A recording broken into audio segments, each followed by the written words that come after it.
안녕하십니까. 팀 리스크 파인더의 발표를 맡은 박준영입니다. 발표 시작하겠습니다. 옥차입니다. 옥차는 과제 개요, 시스템 설계, 주요 기능, 팀원 소개 및 협업 과정으로 진행됩니다. 과제 개요입니다. 자료를 보시면 현재 대한민국은 GDP 대비 가계부채 비율이 98.9%로 압도적인 세계 1위입니다. 이는 국가 경제를 위협하는 최대 리스크 요인이 되고 있습니다. 실제로 고금리가 장기화되면서 은행 연체율은 5년 9개월 만에 최고치를 기록하였고 상환 능력이 붕괴되고 있습니다.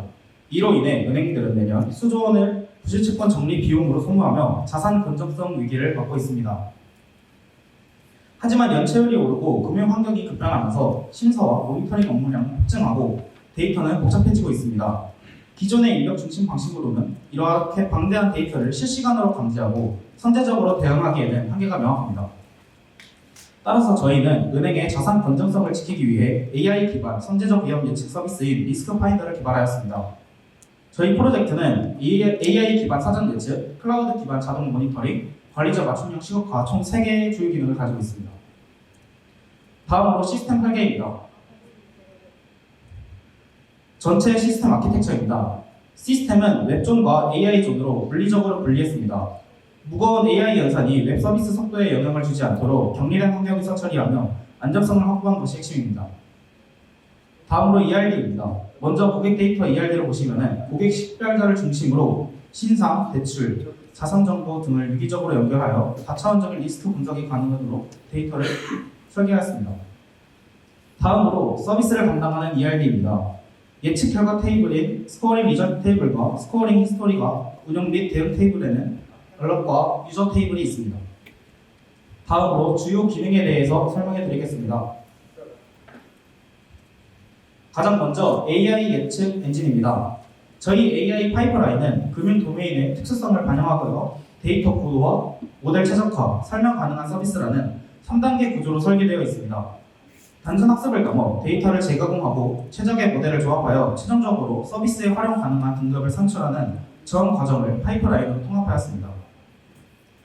첫 번째, 데이터 수집 단계입니다. 저희는 홈크레딧 그룹의 실제 고객 데이터를 활용했으며 총 7개의 테이블을 분석했습니다. 단순히 소득 정보만 보는 것이 아니라 타 금융기관의 연체 이력을 교차 검증하고 매달 상환 내역과 카드 사용 패턴을 분석하여 부실의 전조 증상을 포착했습니다. 데이터를 확보했으니 이제 피처 엔지니어링을 통해 데이터를 정보로 가공해야 합니다. 저희는 단순히 원본 컬럼을 사용하는 것이 아니라 금융 리스크를 대변하는 200개 이상의 파생 변수를 생성했습니다. 예를 들어 어마운트 페이먼트와 어마운트 인스톨먼트의 차이를 계산하기 위해 납부 보조객이라는 변수를 만들고 이를 통해 고객의 자금 요력을 점령하였습니다. 소득 대비 대출 비율이나 최근 6개월간 연체 횟수와 같은 도메인 지식을 반영한 변수들을 추가했습니다. 또한 작업이나 주거 형태와 같은 범주형 데이터는 타겟 인코딩을 적용했습니다. 이때 발생할 수 있는 과적한 문제는 5폴드 크로스 밸리데이션을 통해 데이터 도수를 차단하고 일반화 성능을 확보했습니다. 다음은 모델링 및 최적화 단계입니다. 저희는 예측의 정확도와 안정성을 동시에 잡기 위해 방산물 기법을 도입했습니다. 사용된 모델은 총 3가지입니다. 일반화 성능이 뛰어난 XG 부스트와 학습 속도가 빠른 라이트 GBM의 각각 35%의 가중치를 그리고 범주형 데이터 처리에 강점이 있는 캣 부스트의 30%의 가중치를 부여하여 가중평균 방식을 결합했습니다. 또한 각 모델의 성능을 최대로 끌어올리기 위해 옵티널 프레임워크를 사용했습니다. 사람의 감에 의존하는 그리드 서치 대신 베이지안 최적화 기법으로 모델당 50회의 반복 실험을 진행하여 최적의 하이퍼 파라미터를 자동으로 탐색했습니다. 그 결과 단일 모델 대비 훨씬 견고한 성능을 확보할 수 있었습니다. 마지막으로 모델 결과 호처리 단계입니다. 먼저 앞서 구축한 앙상블 모델이 고객 데이터를 분석하여 0부터 1 사이의 부도 확률을 먼저 계산해냅니다.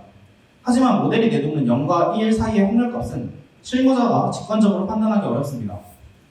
따라서 저희는 이 예측 확률을 비즈니스 로직에 맞춰 후처리 과정을 거쳤습니다. 확률값을 사전에 정의된 구간에 매핑하여 A등급부터 2등급까지 5단계로 변환함으로써 AI 예측 결과를 현업에서 즉시 활용한 지표로 변환했습니다. 다음으로 샵의 분석 결과를 실제 고객 비교를 통해 보여드리겠습니다. 먼저 샵의 원리를 한마디로 정의하면 평균에서 시작하는 점수 가감제입니다. 모든 고객의 평균적인 부도율에서 시작해서 안전한 요인은 점수를 빼고 위험한 요인은 점수를 더해 최종 확률을 계산하는 방식입니다. 왼쪽에 고객 A님을 보시면은 46세의 IT 전문직으로 저희 모델은 이분을 A등급으로 분류했습니다. 단순히 전문직이라서가 아닙니다. 외부 신용평가가 우수할 뿐만 아니라 소득 대비 대출 비율이 2.7배로 매우 낮다는 점이 위험 점수를 크게 차감하여 안전 등급을 받게 된 것입니다. 반면 오른쪽 고객 B님은 28세 의료 분야 종사자입니다. 겉보기에는 안정적인 직업 같지만 모델은 D등급으로 공부를 했습니다. 가장 결정적인 이유는 어뉴이티 인컴 레티오가 46.9%라는 점입니다. 쉽게 말해 매달 버는 월급의 절반 가까이를 빚 갚는 데 사용하고 있다는 위험한 자금 흐름이 포착되었기 때문에 AI가 위험 점수를 대폭 가산한 결과입니다. 이처럼 저희 시스템은 단순한 결과 통보가 아니라 어떠한 요인이 점수를 높이고 낮췄는지 명확한 근거를 제시하며 심사역의 데이터 기반 의사결정을 강력하게 지원하고 있습니다. 다음으로 이제 인프라입니다. 핵심은 하이브리드 배포 전략입니다. 빈번한 업데이트가 필요한 웹 서비스는 GitHub 액션즈로 CI/CD를 구축해서 개발 생산성을 높였습니다. 반면 안전성이 중요한 AI 모델은 모델 검증 후 컨테이너에 직접 업로드하는 방식을 채택했습니다. 이 구조를 바꾸는 세 가지 설계 전략입니다. 첫째, 비용 최적화입니다. AI 서버는 이벤트 브릿지로 필요할 때만 켜서 클라우드 비용을 아꼈습니다. 둘째, 부하 격리입니다. AI 연산이 웹 서버 자원을 뺏지 않도록 ECS로 격리해 서비스 안정성을 확보했습니다. 셋째, 운영 이원화입니다. 속도가 필요한 웹은 자동화하고 신뢰가 필요한 AI는 수동 검증하여 운영의 유연성을 갖췄습니다. 다음으로 백엔드 개발입니다. 자바, 스프링부트와 MySQL, 레디스를 사용했습니다. 보안을 위해 인증 시스템을 구현하였고 글로벌 익셉션 핸들러를 에러를 처리하며 클라이언트에게 명확한 에러 메시지를 전달하도록 했습니다. 또한 대시보드에 필요한 복잡한 통계 데이터를 효율적으로 전송하도록 API를 설계했으며 스웨이거로 API 명사서를 자동화함으로써 프론트엔드와 효율을 높였습니다. 마지막으로 프론트엔드 개발입니다. 피그마를 이용해서 와이어프레임을 제작하였으며 Vue.js로 개발을 진행했습니다. 기본적인 로그인 시스템이며 회원가입 또한 이메일 인증이 들어간 회원가입 시스템입니다. 다음으로 관리자 대시보드입니다. 핵심 리스크 지표와 안전 등급 비율을 한눈에 시각하여 현재 은행의 자산 건전성 현황을 직접적으로 모니터링할 수 있습니다. 고객 조회 페이지입니다. 필터링을 통해 D등급이나 E등급과 같은 고위험 고객만 따로 출연할 수 있습니다. 리스트에서 고객을 클릭하면 상세 모달이 뜨며 여기서 위험 요인 탑 3를 확인할 수 있고 안내메일 발송으로 고객에게 리포트를 발송할 수 있습니다. 저희 시연 영상 한번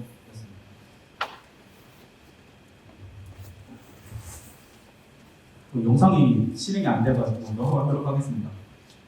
그래서 저희는 기준 금융 AI는 대출 심사에만 집중된 블랙박스였지만 저희 시스템은 대출 이후의 리스크를 실시간으로 추적하고 그 원인까지 투명하게 설명한다는 점에서 확실한 차별점을 가지고 있습니다. 이를 통해 얻을 수 있는 기대 효과는 명확합니다. 첫째, 비용 절감입니다.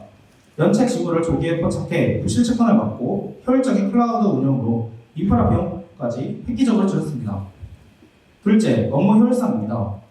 모니터링을 100% 자동화하여 인적 오류는 없애고 업무 속도는 극대화했습니다.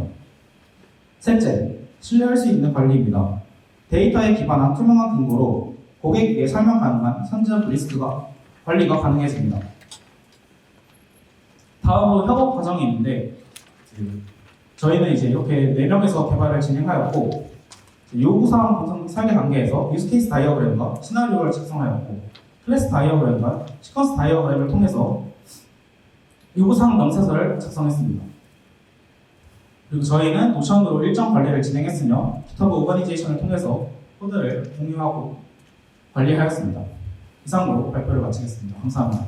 네, 감사합니다. 자, 우리 발표에 이어서 우리 심사위원분들의 또 질의하도록 하겠습니다.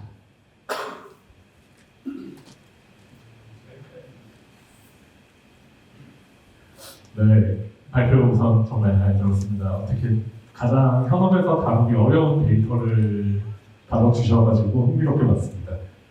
저는 두 가지만 질문하도록 하겠습니다. 일단 상환 가능성을 판단하는 구체적인 지표는 어떤 걸 선택하셨을까요?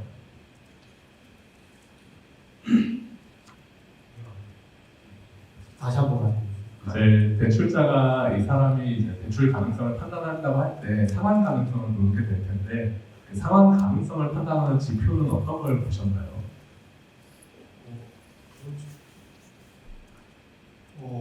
일단 등급을 판단하게 된 변수를 일단 AI 모델을 사용해서 했기 때문에 일단 그 AI가 내려준 지표를 판단하고 있습니다. 어느 정도 그 차이점이 생길 수 있다고 생각을 하는데 그것은 이제 고객 데이터가 이것저것 많이 들어오면서 더 개선할 수 있는 부분으로 생각하고 있습니다. 그리고 또 한 가지는 이제 A에서 2등급으로 총 5개 등급으로 나누셨다고 하는데 그 5개 각각의 등급별 분포는 어느 정도 되나요?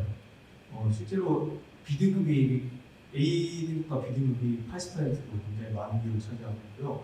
2등급은 존재하지 않고 아마 C등급과 D등급이 20% 정도로 생각보다 위험한 고객분들은 많지 않고 양호한 분들이 많습니다. 그렇게 되면 이제 위험 등급 분류일 때 이 AI 모델이 정말 적용 가능성이 높을까요? 실제로 그 대출 받으러 오시는 고객분들 중에 자신이 위험하다고 못 받을 거라고 생각하는 고객분들은 많이 없을 거라고 판단해서 어느 정도 괜찮게 나오지 않나 생각을 했습니다. 감사합니다. 예, 저도 발표를 잘 썼는데 이거는 질문은 아니고요. 지금 안상블 모델을 써서 모델을 했는데 거기에 나온 가중치들은 이제 경험적으로 부여하신 거잖아요. 예, 그렇습니다. 그래서 어차피 이게 AI 모델이니까 그런 가중치 자체도 학습 데이터가 있으니 학습을 해서 가중치도 자동적으로 그 현재 데이터에 맞게 한번 학습을 하는 건 어땠을까 하는 생각을 좀 해봤습니다. 현재 데이터에 맞게 학습니다. 가중치를 임으로 경험적으로 부여하신 거잖아요. 예, 그렇죠. 30%, 35% 이런 식으로 예. 그 자체의 가중치도 학습할 수 있다 이런 거죠. 예, 저도 잘 들었고 굉장히 획기적인 아이디어라고 생각하는데요. 이 사용자가 누구일까요? 이 시스템을 사용하는 사용자.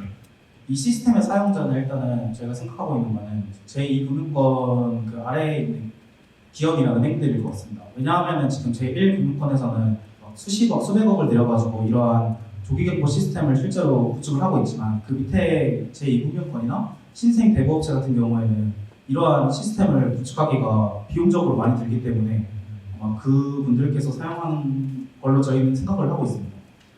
이게 대출 상환 모니터링이라는 이 키워드가 일반적으로 시중에서도 많이 지금 생각하는 서비스인가요? 네, 서비스라고 생각하면은 서비스일 것 같습니다. 이게 사용자 입장을 보면 나의 신용 정보를 모니터링하는 건데 좋은 것이 아니라 나쁜 거를 해주는 거잖아요. 굉장히 이게 이제 나중에 이제 생각해 보면 리스크가 있는 접근 리스크가 있다 생각이 들고 그래서 그런 정말로 AI 모델이라는 게 정말로 이제 고객이 체감할 수 있는 text가 나오지 않으면 굉장히 불신이 될 것 같은 생각이 들어서 그런 우려가 있고요. 그러다 보니 아까 이제 이 신용 정보이고 굉장히 가망스러운 처리를 했지만 굉장히 리스크한 정보이기 때문에 만약에 이게 은행이나 국민을 상대하는 보안 이런 문제들이 굉장히 중요한데 그런 수용 가입 절차를 보면 좀 단순해서 그런 것 좀 보강이 됐으면 좋겠고 이게 클라우드로 가게 되면 우리가 보편적으로 클라우드가 굉장히 저렴하다고 생각하는 게 이런 민감한 데이터의 클라우드 보안은 굉장히 비싸거든요. 서비스를 받기 위해서는 오히려 이런 게 클라우드로 올라가게 되면 인프라 비용에서도 가격이 더 비쌀 수가 있습니다. 오프라인에서보다 그런 점을 좀 고려했으면 좋겠다는 의견을 드립니다. 네, 감사합니다. 네, 그러면 우리 발표와 진행답 마치도록 하겠습니다. 우리 수고한 리스크마인드에게 박수 부탁드리겠습니다.